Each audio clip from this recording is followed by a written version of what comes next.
In this video, we're going to calculate the acceleration of a box being pushed and under the influence of a frictional force. So, let's read the question. A student attaches a rope to a 20 kilogram box of books. So here we've got our books, and we attach a rope to it. He pulls with a force of 80 newtons at an angle of 30 degrees above the horizon. So if this is the horizon, here's my surface, you want to go 30 degrees above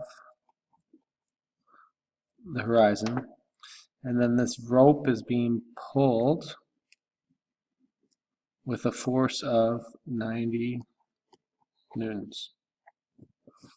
The frictional force is 75.5 newtons. Find the acceleration of the box.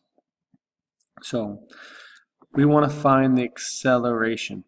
So if we can find the net force, if we can find what the net force is, so the addition of all the forces, we know the mass of the box, so we'll be able to find the acceleration. So the key with this question is finding out what the net force is on the box. What are all the forces added up? So to do that, you start by drawing a free body diagram. So we know of this force right here. That's our applied force. That's the force that you're going to be pulling the box with. We've got an angle here, 30 degrees. Then we know gravity acts straight down on an object. Normal force is perpendicular to the surface. So here's the surface, so the normal force perpendicular is going to be up. The last force that we have is a frictional force. Now if a box is moving this way, the frictional force is going to be the opposite direction. It's going to oppose the motion. So the frictional force is this direction, and it says 75.5 newtons. Okay, so there's one more formula we need to talk about, and that is the force of gravity. So a formula for the force of gravity is it depends on the mass of the object. So the more massive an object, the larger the force of gravity.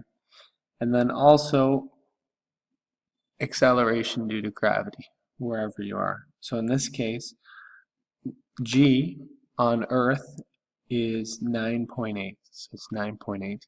So this number, this G, would change if you were on Earth or if you were on the moon. It would be a small g. It's the same value that we were using when we did projectile motion problems. So now that we've got our forces all drawn, our free body diagram, let's look at the x direction and the y direction. So you can see some similarities to projectile motion. We want to look at this problem and split it up into the x and y direction. Why is that useful? Well, this box is accelerating to the right. If I'm pulling it to the right, the acceleration is to the right. So if the acceleration is to the right, I'm going to set up a coordinate system so that my x direction is in the same direction as the acceleration. Now this may seem obvious. When we do problems that are on a ramp, we'll have to change what our coordinate system is. But I can say that this object is not accelerating in the y direction. It's only accelerating in the x direction. So if we add up all our forces in the x direction, then we might be able to apply this equation, and we'll see how we're going to do that. But the first step is look at all the forces in the x direction. So let's go by these one by one. In the x direction, I have, well, this 90 newtons is in both the x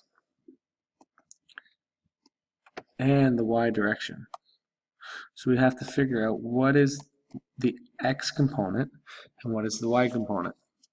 So similar to what we did with projectile motion, I have, think of this, I have a triangle, 90 newtons, this is my hypotenuse. Here's my angle, so this would be my opposite side, and here's my adjacent side. So I can say sine of 30 degrees. If it helps, I'll write it here. So sine of 30 degrees is opposite. Opposite all over. My hypotenuse is 90 newtons. So I can find my opposite side to be 90 sine 30 degrees. And I can do the same for not just my y component, but my x component here. And say cos of 30 degrees is equal to adjacent all over 90 newtons. Adjacent is equal to 90 cos 30 degrees. So we put these two values in our calculator, and we find 90 cos 30 is 77.9 newtons, and 90 sine 30 is 45 newtons. So if we're splitting up all of our forces in the x and y direction, this force, this blue one, is in the y direction, so I can say that's positive 45 newtons. And my x coordinate is positive 77.9 newtons. So we don't need to consider this anymore, this 90 newtons. What we did with that 90 newtons, again, is we put it up into the x and the y components, and we found out what those two components are.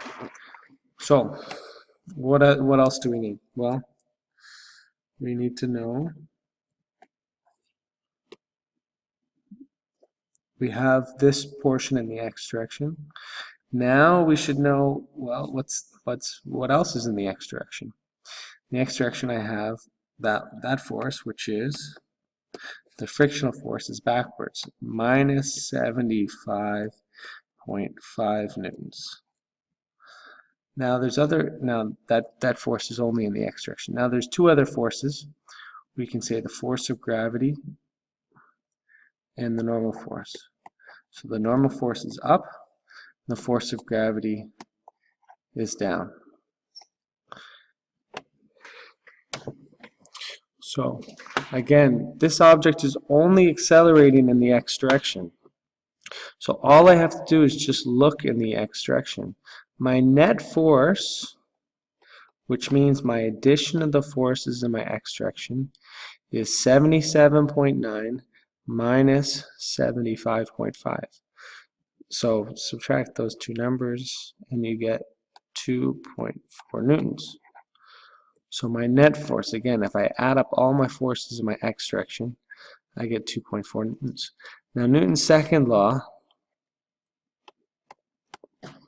says that my net force, and this is true for the x direction or the y direction, so my net force in the x direction is my acceleration in the x direction. So here on my left side of the equation I have 2.4 newtons. My mass of the object is 20 kilograms. And I could solve for the acceleration of that object.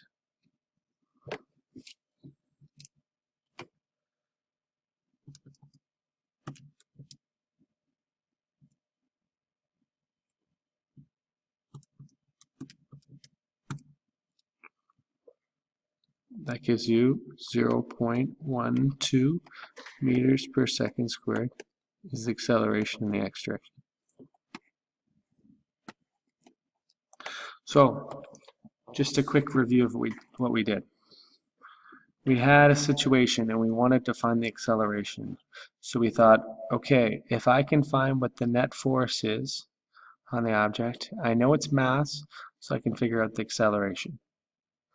Then, to find out what the net force is, we drew a free body diagram. Free body diagrams helped us decide what forces there were and in which direction they were. Now I knew my acceleration was in the x direction. It was only accelerating to the right here. So I needed to find out what was my net force in the x direction. So I looked at all my forces. I had to take this 90 Newton force, so the applied force, and break it up into its x and y components using SOHCAHTOA. And once I did that, the only other force that was in the x direction was the frictional force. Added the two together and then applied the second law. The addition of the forces in the x direction is the acceleration in the x direction. Lastly, you solve for the acceleration. So that's all for this learning goal. Hopefully you can calculate the acceleration of a box being pushed, or for this matter being pushed or pulled, and under the influence of a frictional force.